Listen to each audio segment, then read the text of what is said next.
berbicara tentang mimpi atau cita-cita masih kecil, pastinya berbeda banget dengan apa yang saya kerjakan sekarang ya. Kalau dulu pas lagi kecil, pas lagi SD, mimpinya pengen jadi insinyur elektro. Nah, itu cita-cita saya waktu kecil ya. Berbeda banget ya. Dan akhirnya akhirnya bisa menjadi seorang entrepreneur. Dan pas lagi ketika saya menjadi seorang entrepreneur di Singapura pun, waktu itu juga nggak pernah kepikiran bakalan menjadi seorang motivator atau motivational speaker gitu. Nah, tapi kan akhirnya ya hidup membawa saya melakukan lebih banyak hal. Jadi dari entrepreneur, jadi motivational speaker, dan sekarang jadi content creator, jadi investor sampai hari ini gitu. Jadi ya itulah hidup ya. Dan saya suka banget dengan tema hari ini tentang growing, karena ya sometimes kita nggak akan pernah tahu hidup itu akan membawa kita kemana. Tapi as long as we keep learning, we keep doing, we keep growing, ya akhirnya ya hidup akan memberikan kita sesuatu yang nggak pernah kita bayangkan dan membawa kita ke tempat-tempat yang nggak pernah kita imajinasikan. Tapi ya disinilah kita bisa berada. Jadi beda banget sama cita-cita waktu kecil.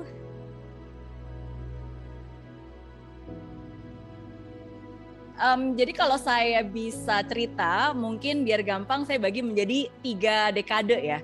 Jadi dekade pertama itu dekade ketika saya usia 20 tahunan, masih remaja.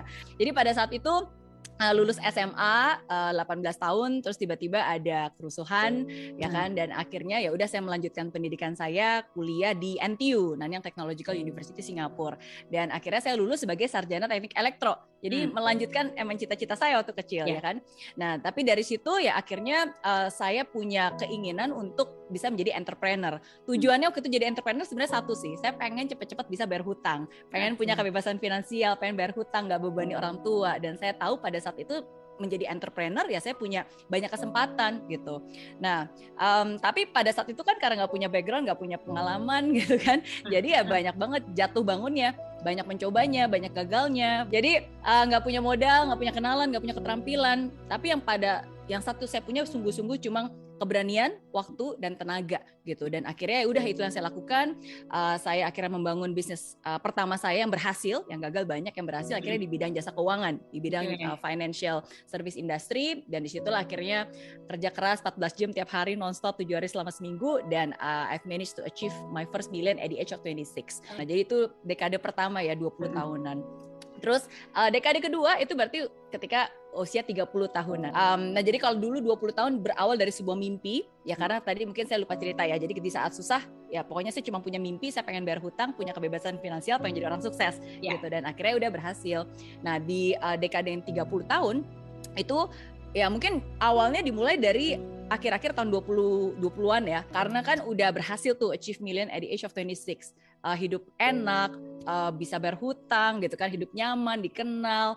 Cuma ada satu hal yang saya rasakan berbeda, saya ngerasa kok kayaknya lebih semangatan dulu ya ketika masih susah gitu dibandingkan sekarang ketika hidupnya nyaman gitu. Dan disitulah akhirnya saya sungguh-sungguh sadar bahwa there's more in life gitu, instead of just achievement, bukan hanya materi gitu kan, tapi ya apa yang membuat hidup ini berarti.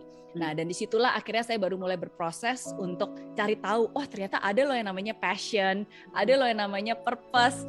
Sebelumnya tuh pernah tahu tuh yang namanya passion, pokoknya saya kerja untuk bayar hutang aja, pokoknya nggak pengen hidup susah, pengen bayar hutang, nggak pengen susahin orang tua. Dan akhirnya udah saya mencari tahu tentang passion, ternyata ada yang namanya purpose, dan akhirnya disitulah saya baru benar-benar mensinergikan apa sih minat saya, apa sih bakat saya, apa sih yang benar-benar menjadi purpose hidup saya. Dan akhirnya I found the answer in education. Dan disitulah akhirnya saya mulai punya mimpi baru lagi untuk the next decade of my life. Kalau dulu pengen jadi orang sukses, pengen dapat $1 juta, ya saya ingin bisa menciptakan dampak positif dalam kehidupan jutaan orang, khususnya di Indonesia. Dan akhirnya udah dimulai perjalanan baru.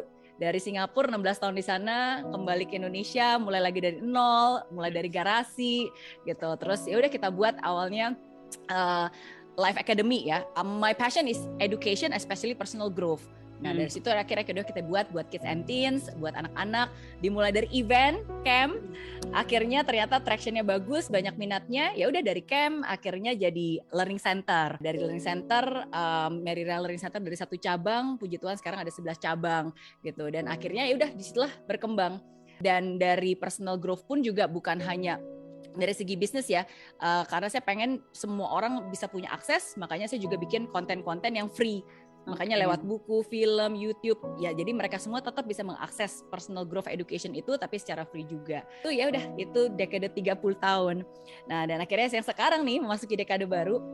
Di sinilah yang awalnya mungkin sebuah ketidaksengajaan, punya mimpi di usia 20 tahun, akhirnya saya lanjutkan usia 30 tahun, sekarang ini menjadi sebuah resolusi dan setiap 10 tahun sekali akhirnya saya selalu punya resolusi itu. Jadi di ulang tahun saya ke-40, 2 tahun yang lalu ya saya ingin bukan hanya untuk menciptakan dampak positif di Indonesia, tapi menciptakan dampak positif dari Indonesia untuk dunia. Dan disitulah akhirnya saya berpikir, oke, kalau gitu berarti harus scale nih, harus di-accelerate nih. Nah akhirnya udah kita bikin adventure. Jadi kalau dulu di bidang education, sekarang kita menggunakan teknologi juga. Dan sekarang kita juga punya venture builder juga, ya MDco, untuk membantu para UMKM to achieve their first $1 million company juga. Ya, jadi men-scale up lah. Jadi mengerjakan bareng-bareng dan ya lebih banyak lagi bisa menciptakan dampak positif itu dan membantu.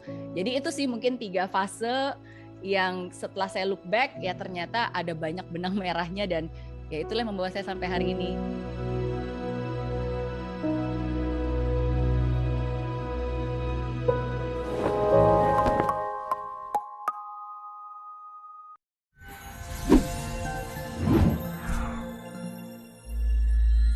Di aplikasi Mary Riana tersedia lengkap video-video YouTube terbaru saya, artikel yang up to date, quotes inspirasi, koleksi merchandise, workshop dan seminar yang bisa kamu dapatkan free dan download sekarang juga gratis.